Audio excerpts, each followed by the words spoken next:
Okay guys, I've had a few people asking me how I have a PlayStation Classic hooked up to my stereo in my car. So, my PlayStation Classic, then to the stereo, I have an on HDMI to RCA adapter,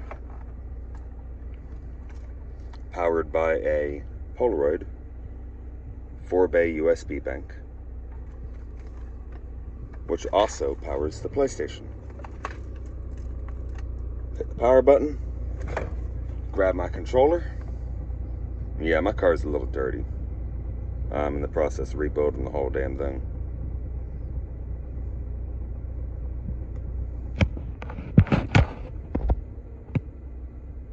And let's play some cool borders. Well, that's how it's done, guys.